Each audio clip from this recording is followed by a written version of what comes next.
I'm out here today asking people about the First Amendment. So, do you know what the 5 parts are of the First Amendment? I don't. I'd have to. First Amendment, freedom of speech, right to keep and bear arms. Am I on the right track? That's the Second Amendment. I don't know. I just wanna talk to you. I wanna do you no harm.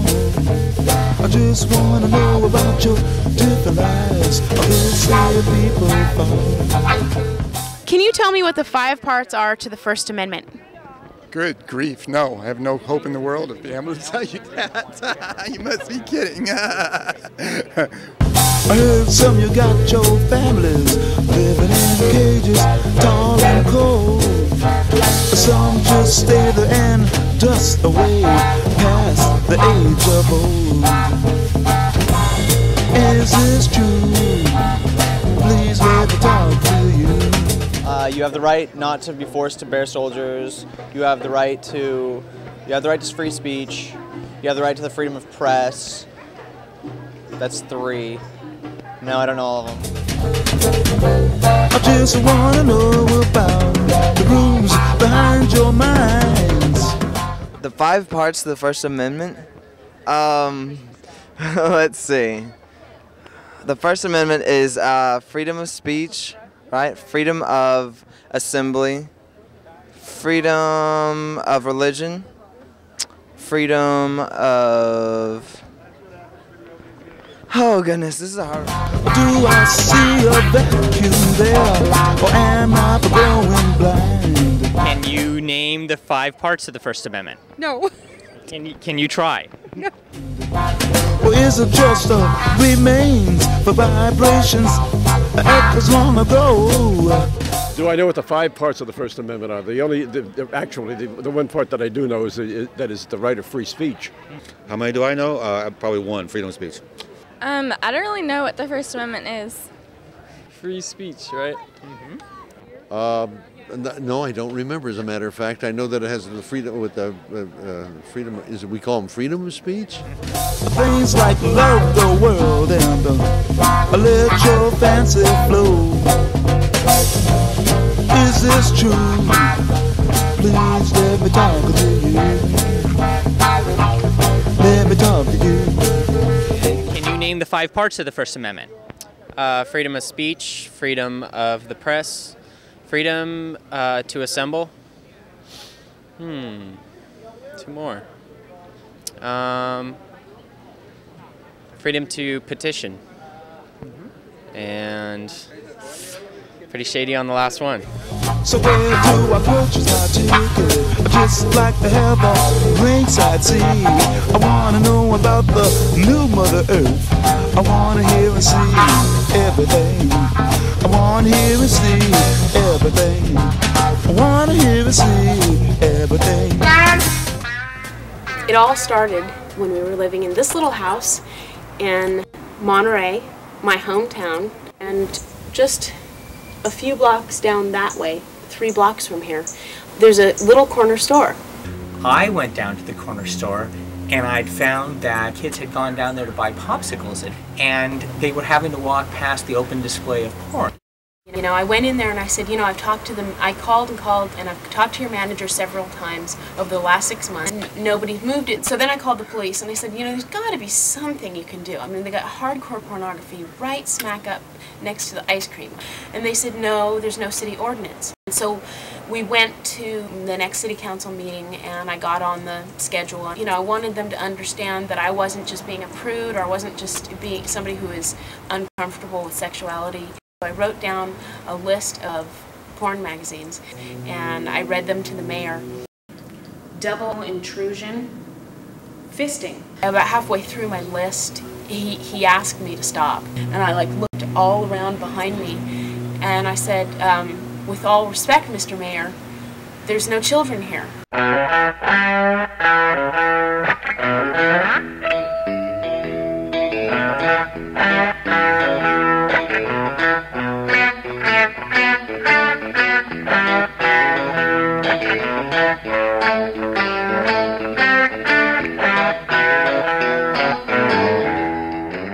next day it ran, front page of the paper. I think they covered it for all the wrong reasons. But at least we got on the front page, and immediately there was action. We don't have a right to tell you you can't sell this material, but we do have a right to protect children 18 and under from seeing this, or excuse me, under 18, from seeing this material whenever they want to use the store. All I had asked was just for the guy to just move the rack back to the back of the store where it had been for 20 years, where I hadn't noticed it and my kids hadn't noticed it.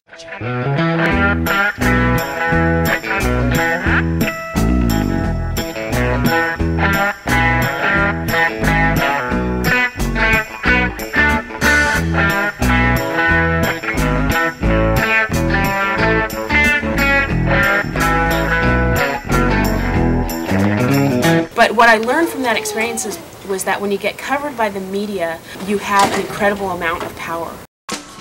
There is a war going on in America. It is a civil war, or a war for civility.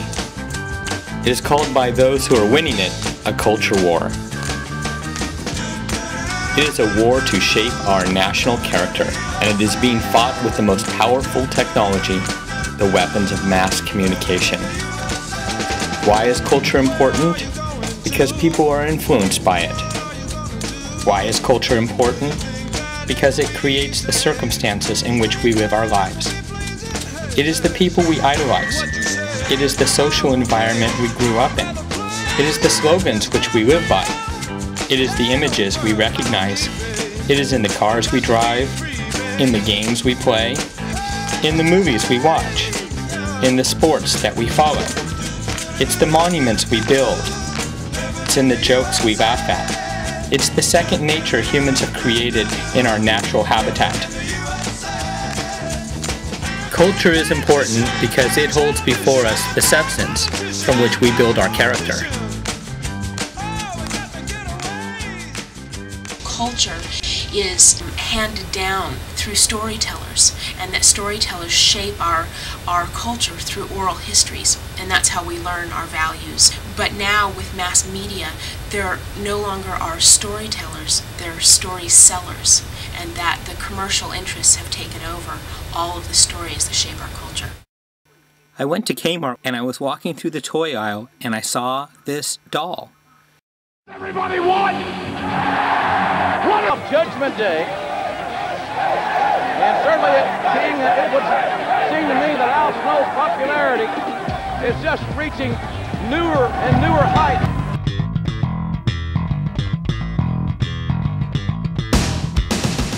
So we wrote this open letter to Kmart. We, the undersigned concerned parents and community members, urge you to remove from all of your stores the head doll. Let's take responsibility for the images and slogans that are being peddled to our children. Join us in sending a message to manufacturers that this increase of target marketing violence to children is unacceptable. And 370-something people signed on, and we sent it off to Kmart, and they did. They removed the toy nationwide.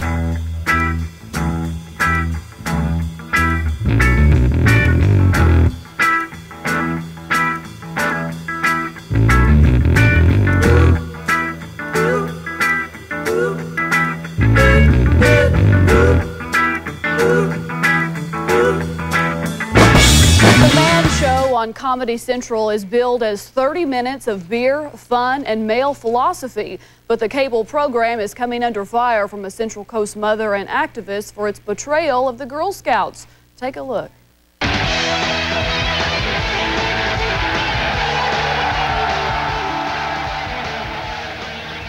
This episode aired Sunday night. Beautiful women dressed up as Girl Scouts are seen sliding down a stripper's pole, drinking beer and grabbing handfuls of cash for cookies.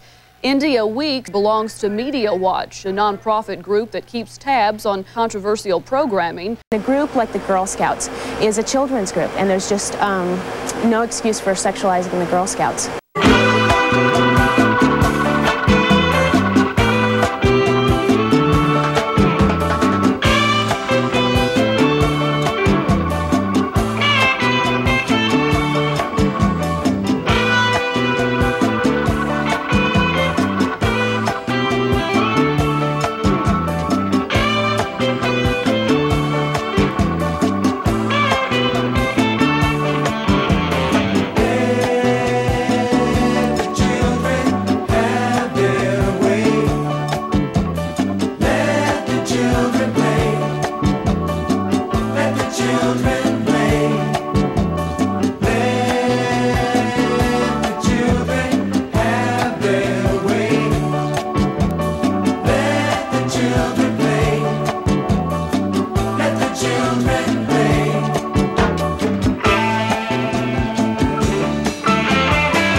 children aren't allowed to marry or carry a gun is because they haven't reached the age of reason. So my question is why do we allow our children to be target marketed by advertisers? 100 years ago in this country, corporations exploited children as labor, and American corporations still exploit children as labor around the world. But in our country, we're allowing them to exploit our children as consumers. They're trying to manipulate our children's behavior to increase the size of their pocketbook.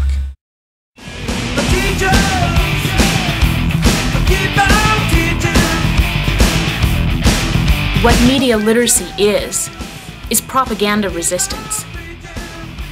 After World War II, seeing how powerful Hitler's propaganda machine had been and how influential it had been to the people of Germany, the Allied forces enforced a curriculum of media literacy K through 12 for the children of Germany and Japan. It was the precursor to today's media literacy movement, and it teaches kids to see how media messages are constructed and how they can deconstruct them, think about them critically, analyze them, and take them apart. And they can understand when a message is powerful or influential. They'll understand what different techniques were used to make it influential.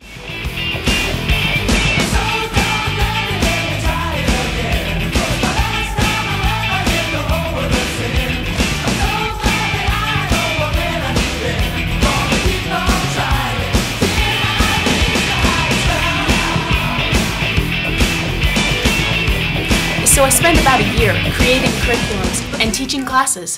How is watching television different now? And movies too. When I like watch a movie now, it's like you think about like how much work went into this one like thing. Yeah, we make a 5-minute film that takes like the whole class time.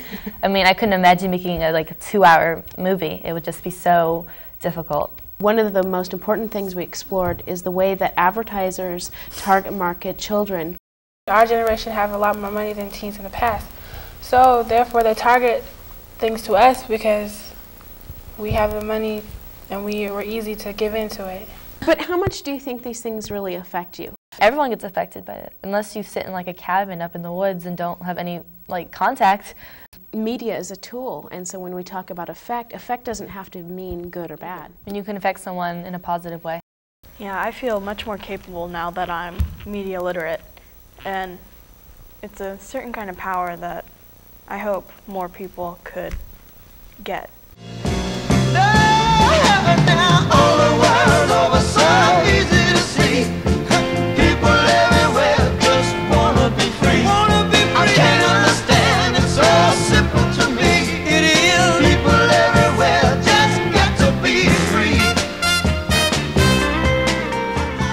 In the modern age, the video screen has replaced the paper, and camera and editing equipment have replaced the pen.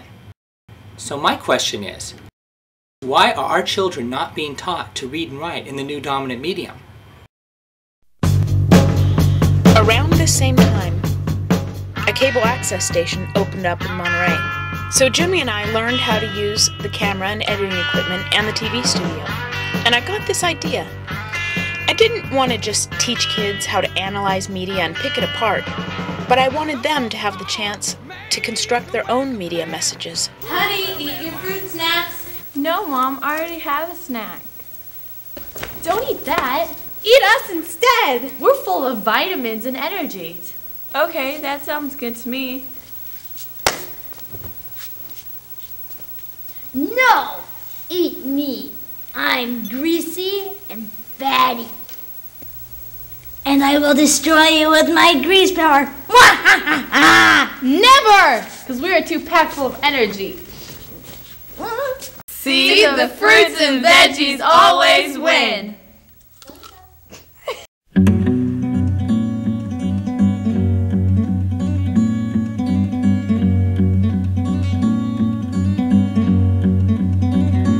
It's one thing to talk to people about how to watch TV, but the fact is, as Americans, we just watch too much TV. So Jimmy and I decided to throw a TV turnoff festival. How much TV does your child watch? Probably too much, according to some experts. You might even think so yourself. That's exactly why one local woman launched Monterey's first TV Turn-Off Festival today at Custom House Plaza.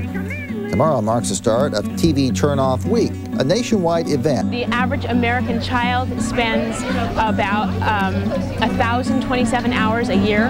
That's more than they spend in the classroom watching television. We're not telling people to miss TV for that week either, is that if you get control of your television habit, you can do that by learning to tape your favorite shows so that TV can orbit around your life rather than your life orbiting around the TV. And we want to make sure that people don't overuse the television, that they use it the way it was intended, as an information tool and not as something to have a dependency on. Studies are beginning to show that the average American will have spent 9 years watching TV by the time they're 65 years old. Today's festival offered alternatives to the tube, like crafts and gardening, even reading. There's a novel idea.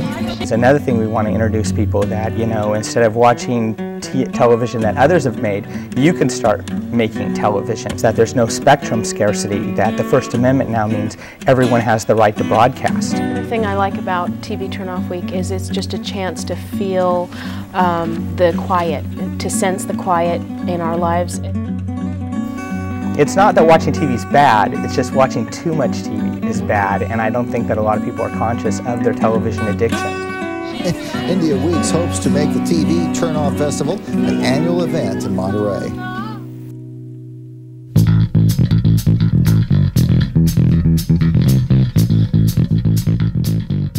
And how do you think the media affects people? Well, in a lot of different ways. I think people hear something on the media and then they think they agree with it. I mean, it's the quickest way to get an opinion when you don't want to read.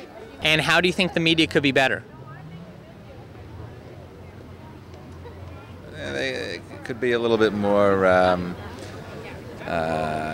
reserved in things that they say and report. Do you think that media affects people? Yes. And in what way particularly?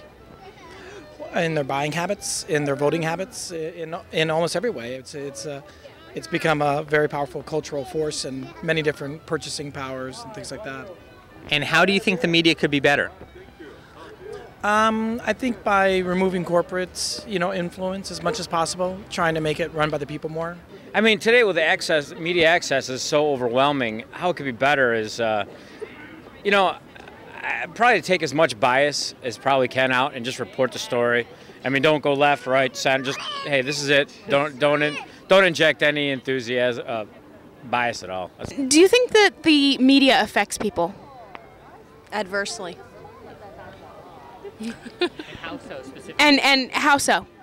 I think it's completely one-sided and leading, and people don't take enough time to research things anymore themselves. They rely on the media or a paper, or if it's written, it must be true, and people don't research anymore. And how could the media be better?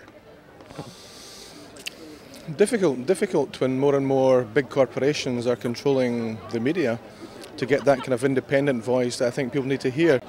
As someone who's visiting America, I see a difference in the way that the media in the UK and the media in the US handle the same stories. We get different angles on the same thing.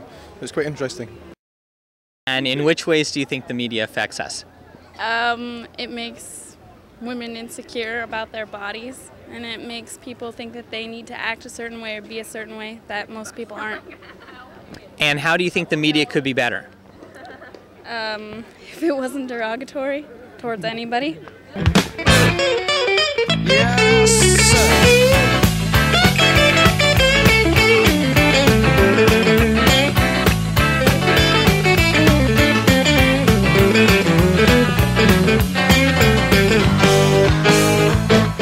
So I was driving down the road, and on the radio they said, "All right, all you mother bleepers, you can get your old lady down here in a G-string and have a lap dance for the DJs on Mother's Day to win $5,000. She has to be 7 months pregnant. We're calling it Myths Morning Sickness. So I decided I would get them by taping them. The Mike Show, all obsessed with the taste of flesh. 92 KSJ. It was a horrific time for anybody with small children. There had been so many kidnappings in the area, and it was the day of Samantha Runyon's memorial service. Police in Philadelphia, acting on a tip, have detained 2 men in connection with the kidnapping of 7-year-old Erica Pratt. Daniel Van Dam to Samantha Runyon to the luckier Erica Pratt we just spoke of. It's been a summer of horrifying child abductions and killings. Radio station KSJO, based in San Jose, is in the hot seat today. The station runs an afternoon show with a DJ named Mikey. Some call him a shock jock. But what he said on the air yesterday afternoon shocked at least one listener into action. And a 7-year-old girl in Pennsylvania who was abducted escaped by chewing through the duct tape that was bounding her mouth. That's why I don't use duct tape. That's why I use nylon rope. After a commercial break, the DJ continued on the subject as he referred to one of the station's contests with the prize of an Orchard Hardware Supply gift certificate. Let's say, for instance, you're somebody that is a kidnapper. Think of all the nylon rope you could get at Orchard Supply Hardware. They sell tarts. I'm sure they sell lime to dissolve the body. They sell everything that is possibly need at Orchard Supply Hardware. Too much. Stop. $5,000 gift certificate from Orchard Supply for the winner. It's from 92 KSJO. I think it's inconceivable to every parent to lose a child in such a horrible and violent manner, and the idea that some DJ is using it to get ratings, to make money, it's just unconscionable. India Weeks contacted Orchard earlier today to suggest that the prize money from the radio station's contest be given to the Missing and Exploited Children's Fund. We immediately phoned Orchard Supply and Hardware and got a hold of their head PR guy and said, look, he said that the gift certificate of $5,000 could be used by kidnappers to buy the supplies they need at your store. That's what's going to run on the news. And he was like, oh, I can't say anything, I'll get back to you. Thank you, John. We have some new information on the story we first brought you last night. The disc jockey at a local radio station who made inappropriate remarks about the recent kidnappings of children is off the air for at least a week. The station was running a contest with an Orchard gift certificate as the first prize. Well, Orchard's now saying it's pulling out of that contest and it will never advertise again on the Mikey Show, and it's terminating all its ads on the radio station until further notice. Then the next day, it went into the paper. Then I got a call from my friend, and Ann said the story went AP. And I said, oh, is that good? And she said, yes, that's very good. and I said, what does AP mean? And she said, it means your story went Associate Press. So it had gone in newspapers all over the world.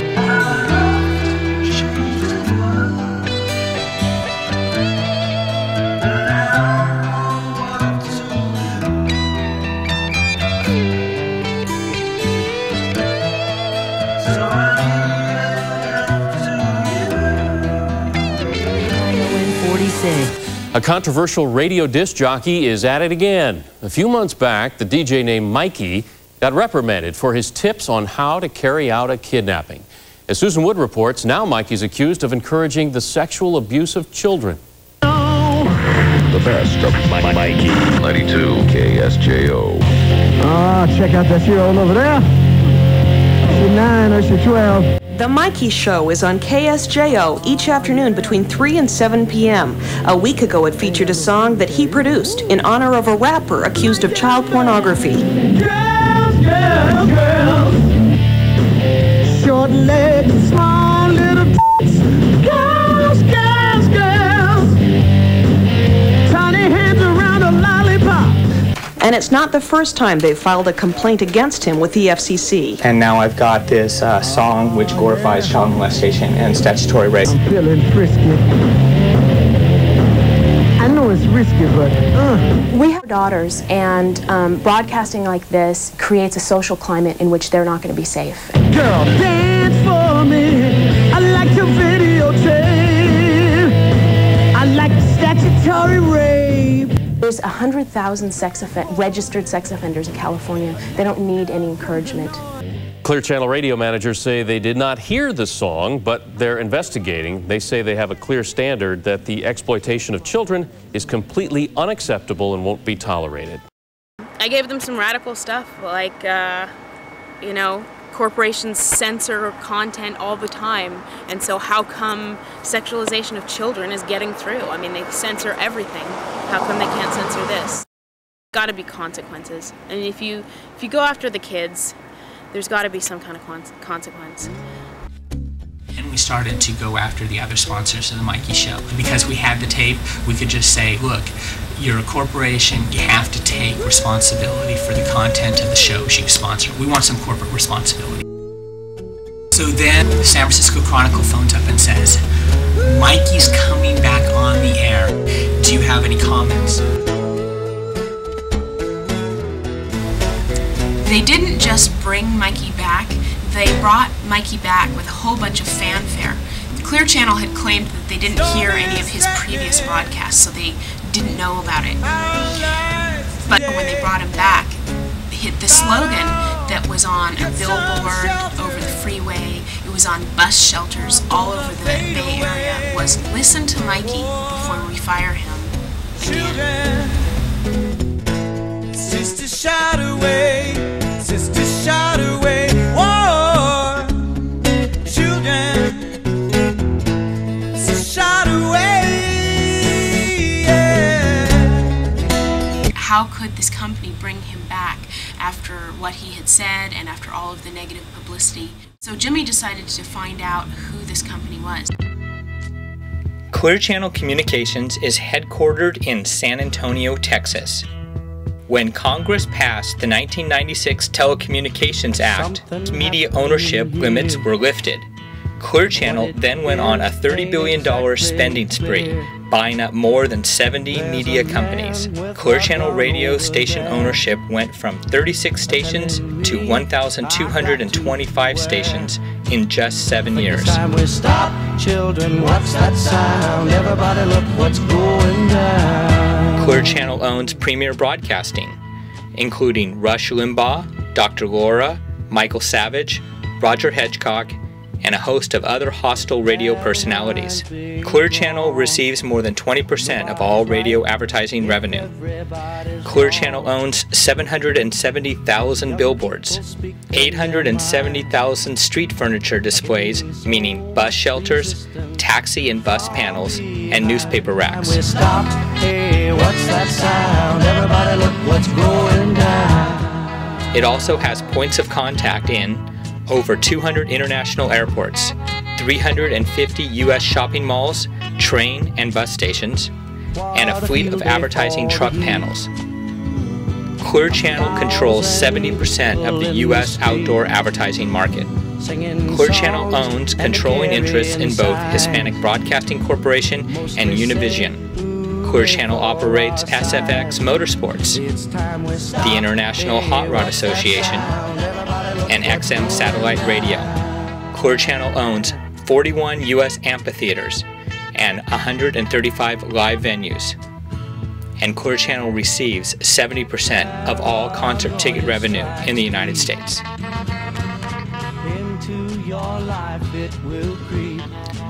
Clear Channel is the largest radio broadcaster, concert promoter, and outdoor advertiser in the world. We better stop. Hey, what's that sound? Everybody look what's going. We better stop. Hey, what's that sound? Everybody look what's going. We better stop now. What's that sound? Everybody look what's going. I looked in the paper and there was an FCC hearing going on in San Francisco. And we thought, you know, this is a great chance. One of the commissioners, Edelstein, was going to come and hear what the public had to say. India got up, she talked about the content. This is the problem with media giants like Clear Channel. They are so big, they are no longer responsible for their business practices. My husband and I has been working all year at keeping Mikey off the air, and we can't succeed even though AutoZone, Roundtable, and many giant corporate sponsors have pulled. There's simply nowhere for them to go for advertising. Where's Roundtable going to advertise if they refuse to advertise on any Clear Channel stations? No reason to get excited. The thief, he kindly spoke. There are many here among us who feel that life is but a joke. But you and I, this is not our fate. So let us not talk false now. We're 9 minutes to Neil Cavuto on Fox News Channel. The U.S. Senate passing a resolution yesterday to undo new media ownership rules that were supposed to go into effect a couple of weeks ago. The FCC rules are supposed to allow big media companies to own more TV stations. In other words, do a little bit of deregulating and allow the same company to broadcast the news and print a newspaper in the same city. With us from Studio B is Michael Powell, the chairman of the FCC. Sir, good of you to be here. Good to be here. Thanks for having me. The polls suggest, every poll that I've looked at, the polls suggest that the people are sort of for this deregulating and allowing more ownership. I think the average person doesn't even know what the 6 FCC rules are that we're talking about. Frank Luntz, the hardest working pollster in America, conducted a poll of Americans to find out. Frank, what did you learn about these FCC regs? Do Americans even care? Well, first off, Americans don't care all that much, but what they care about in terms of television is the programming. It's the content. It's not who owns what. They have no idea who owns their local stations. They don't care who owns their local stations. Americans believe that they've got more choice than they had 15 years ago, that they've got more local programming than they did 15 years ago, and that they've got more news options than they did 15 years ago.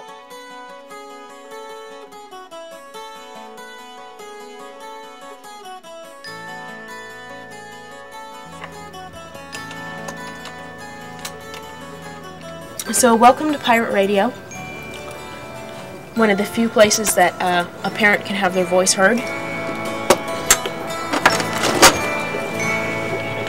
And the men who hold high places must be the ones who start to mold a new reality, closer to the heart, closer to the heart. Blacksmith and the artist reflected in their art. Free Radio Santa Cruz has been a consistent anti-war voice, and they've been on the air for 8 years. The federal government, the FCC, who isn't shutting down some of the other kinds of speech we've been talking about, has tried to shut down free radio. The federal government ordered them to cease and desist broadcasting, but the Santa Cruz City Council upheld their right to broadcast. So it was Santa Cruz City Council versus the federal government, and right now I think they're just at a stalemate, but I guess the FCC could do a raid at any time, so we keep the doors locked at all times.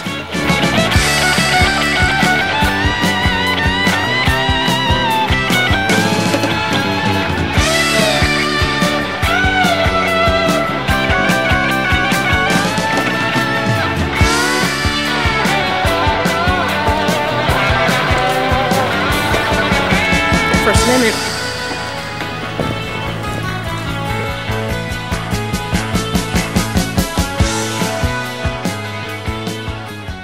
More than a year after we had filed our complaint, the FCC called us and asked us for any remaining tapes we had of the Mikey Show, and I was told that they were now investigating our complaint.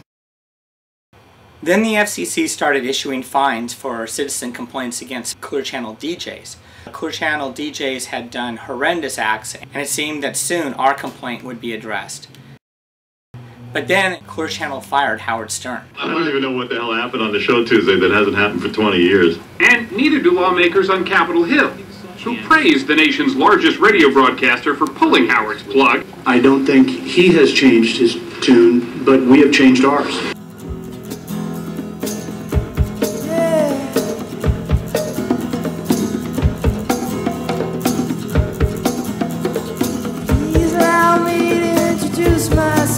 Mikey Esparza has been transferred to San Diego to one of the Clear Channel stations that dropped Howard Stern.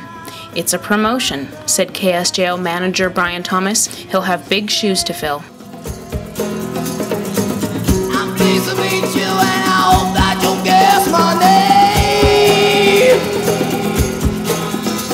But first, like you, is the nature of my game.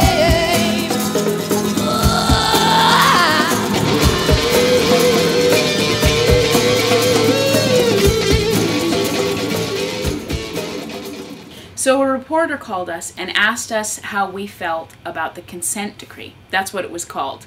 We didn't have any response for this reporter because no one had contacted us. No one had told us that our investigation was being terminated. I was really disappointed because I felt my case was the strongest case to ever come before the FCC, where the Supreme Court could decide that obscenity was portraying children as sexual prey.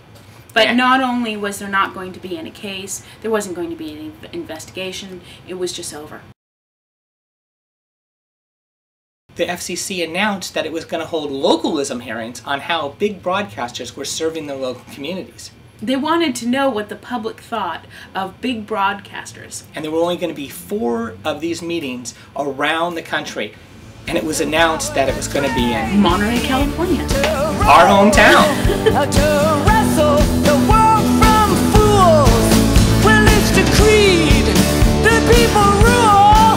Well, it's the creed, the people rule. Listen, I believe everything we dream can come to pass through our union. Oh, we can turn the world around.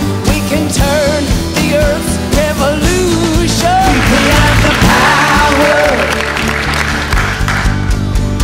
As many of you probably know, last August, FCC Chairman Michael Powell created an initiative on broadcast and localism to examine how well radio and television stations are serving their communities of license. Microphone 2. Hello, my name is India Weeks, and I want to thank you for coming to my hometown of Monterey. And I'd like to give you an example of some of the local Clear Channel content that can be heard on local KSJO here in Monterey. This is July 16th, 2002, The Mikey Show. Hi, Mikey. Listen to that. Listen to that. It's little 4-year-old Katie. Hi. Hey, Katie, do you have any jokes for us? Yeah. All right, if you have a really good joke for me, then I'll give you a Spider-Man outfit or something.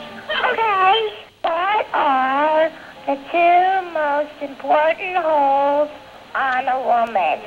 Well, Katie, I don't know. What are the 2 most important holes on a woman?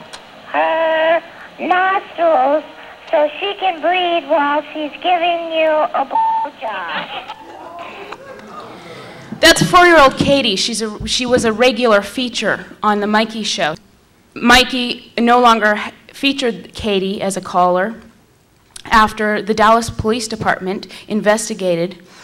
And you might ask, why Dallas? Well, it turns out that though it was being heard locally here in Monterey, the show was produced in Dallas and being voice streamed here into our little community. I'd also like to conclude by playing for you his statutory rape song, which has been heard on dozens of Clear Channel stations. I hope it's quick. Yeah. Ain't got no pubic hair either. Woo. I'm feeling frisky. I know it's risky, but Friday night, I need a bride, a stage girl with some cellulite. I like them young with no pubic hair. I like them bald and I like them bare. The song goes on to talk about the international sex trade of children. I'm such a bad boy. I like little girls from Hanoi. I'm into videotape. I like statutory rape. On June 9th, the FCC voted to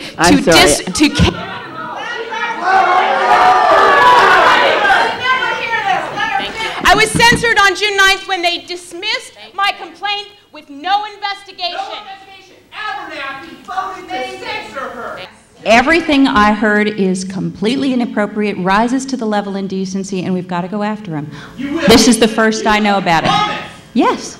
Yeah, I'm Jim Burns, and I'm from Monterey, California, and I really wanted to thank Commissioner Abernathy for promising to investigate that KSJO DJ. And what happened was June 9th, a month ago, there was a consent decree that was signed that fined Clear Channel $1.75 million, and all the cases of indecency that had ever been filed against them were to be wiped clean from the slate and never used in relicensing hearings. The thing is that Clear Channel is the largest broadcaster of indecency in the country.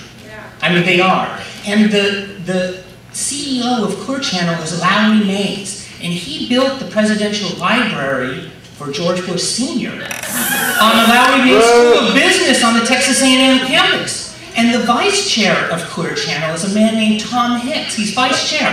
He made the president a multi-millionaire by buying the Texas Rangers in 1998. Okay? So the largest broadcasters of indecency in the country are George Bush's friends, right? So how is the religious right and the corporate libertarians finding common ground in the Republican Party when the corporate libertarians believe anything they broadcast to make money? One person who wasn't at that hearing in Monterey, Michael Powell, the FCC chairman. He was right there in California to meet with the media industry, but he left, reportedly for a family vacation on Cape Cod. Powell continues to advocate letting big media companies get bigger, but now has missed 2 of the 4 regional hearings where the public has the chance to speak up.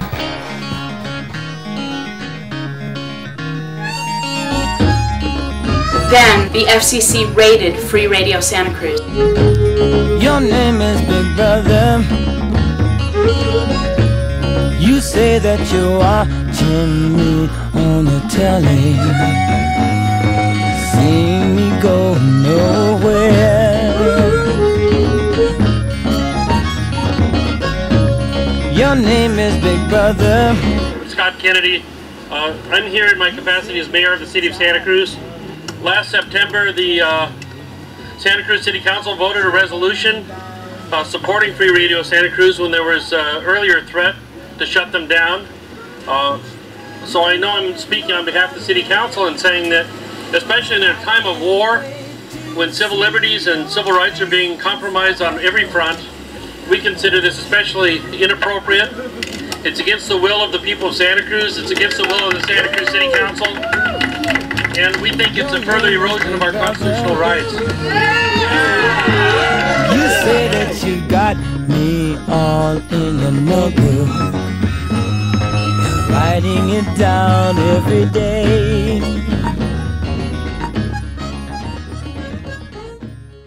Then they began an advertising campaign in San Diego promoting the Mikey Show again.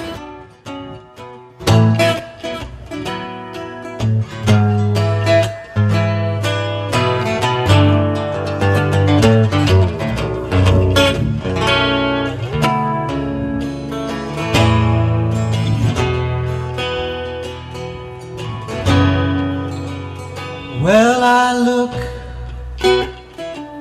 at you all, I see the love there that's sleeping, while my guitar gently weeps. Commercial speech isn't free speech. Commercial speech is paid speech. And if all the channels of communication are monopolized by commercial interests, then paid speech will be valued more than free speech, and the right to pander will actually be more protected than the right to protest. Well, down in that ghetto, and have you ever felt that cold wind blow? Well, if you don't know what I mean, won't you stand up and scream, 'cause there are things going on that you don't know. Well, if you don't know what I mean, won't you stand up and scream, 'cause there are things going on you don't know.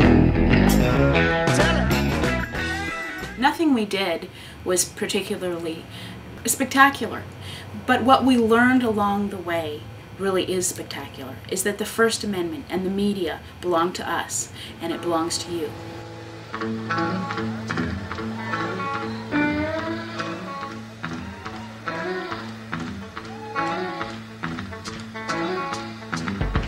Express to your children what your values are, because the media is always expressing their values or lack thereof. I believe in the First Amendment wholeheartedly. However, there comes a time when you have to, ask yourself, can a child understand the material that's being shown to them? What I learned from that experience was that when you get covered by the media, you have an incredible amount of power. My issue always was, how much First Amendment protection does the one-handed viewer need? What media literacy is propaganda resistance. Yeah, I feel much more capable now that I'm media literate. If we get everyone to have that feeling that they're not victims and they're not just helpless against advertising and shows and influence and all that, then I think it'd be better. Turn off your TV. No, not now. Tomorrow. No, our kids watch TV. Our kids watch too much You know, TV. That's I why mean, we're and doing, we watch TV too. But now with mass media, there no longer are storytellers, there are story sellers. Why are our children not being taught to read and write in the new dominant medium? Around this same time, a cable access TV studio opened up in Monterey. Is that there's no spectrum scarcity, that the First Amendment now means everyone has the right to broadcast. Corporations censor content all the time, and so how come sexualization of children is getting through? Because we had the tape, we could just say, look, you're a corporation, you have to take responsibility for the content of the shows you sponsor. Clear Channel radio managers say they have a clear standard that the exploitation of children is completely unacceptable and won't be tolerated. They have no idea who owns their local stations. They don't care who owns their local stations. I think the average person doesn't even know what the 6 FCC rules are that we're talking about. This is the problem with media giants like Clear Channel. They are so big, they are no longer responsible for their business practices. Americans believe that they've got more choice than they had 15 years ago, that they've got more local programming than they did 15 years ago. So welcome to Pirate Radio, one of the few places that a parent can have their voice heard.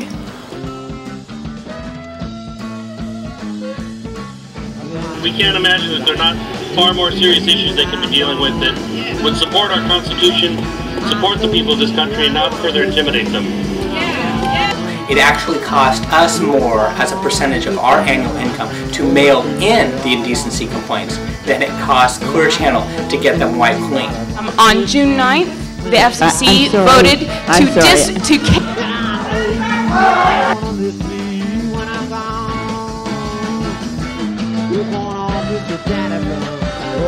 You might ask, why Dallas? Well, it turns out that though it was being heard locally here in Monterey, the show was produced in Dallas and being voice streamed here into our little community. See the fruits. See the fruits and veggies. Ow. Ow. The First Amendment does not exist to protect commercial media from criticism. The First Amendment exists to protect citizens who wish to speak out against the abuse of social power.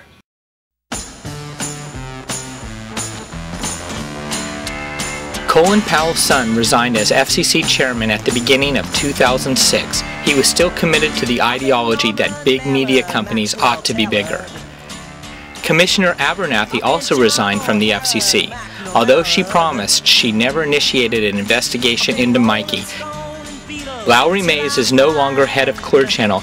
His son Mark Mays now runs Clear Channel's radio division, and he was just in Washington, D.C. expressing how much responsibility he feels to the American public. The company's president, Mark Mays, wants that to change. We love to be, unshackled from all sorts of regulations, public interest obligations, all those things. And Mikey? He still broadcasts for Clear Channel Radio. And our FCC complaint has moved into the relicensing process, which happens only every 8 years. We have filed a petition to deny Clear Channel a license on all 6 of the stations Mikey broadcasts on. Something you should know, the Chinese government is censoring all the large U.S. media companies by threatening to take away their right to do business in China. This happened to Rupert Murdoch when his company aired a program on Chairman Mao the Chinese government disagreed with. The Chinese government demanded that he remove from his bouquet of channels the BBC, so there is government censorship of U.S. media companies, but it's not our government. I just discovered somebody's tapping the phone. Censorship is an issue that we should all fear, but the censorship that our society is experiencing is not coming from the government. It's coming from the corporate sector that has taken over the media. Clear Channel censors all the time. It fired Howard Stern for his political beliefs. It went after the Dixie Chicks for the same. It issued a no playlist after 9/11, and it has also refused to put up billboards that it doesn't politically agree with. What's scary about Clear Channel is that they not only put profits over people or the communities they serve, but then they put their own personal politics over profits.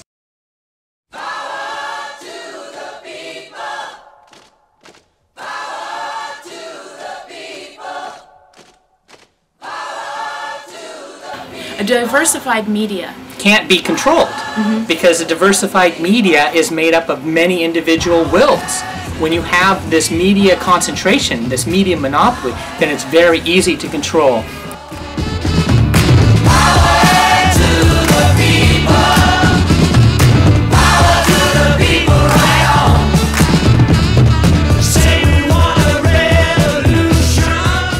Advertising is inescapable in this day and age. So let's make sure that the advertisers are paying back to the communities that they're taking from. Right, when a major corporation buys advertising from a broadcast company, they pay no sales tax on the transaction. So this isn't something that would be hard. This would actually be very simple. It just seems like such a perfect solution that those who are target marketing us also pay for us to have the ability to express ourselves. And it would create a huge amount of money to use for public access stations, media literacy programs in all of the schools, and to publicly fund presidential elections. I mean, can you imagine if our political leaders were running for office and they weren't having to take campaign contributions? Because you know who the largest campaign contributor to presidential elections are? Media companies.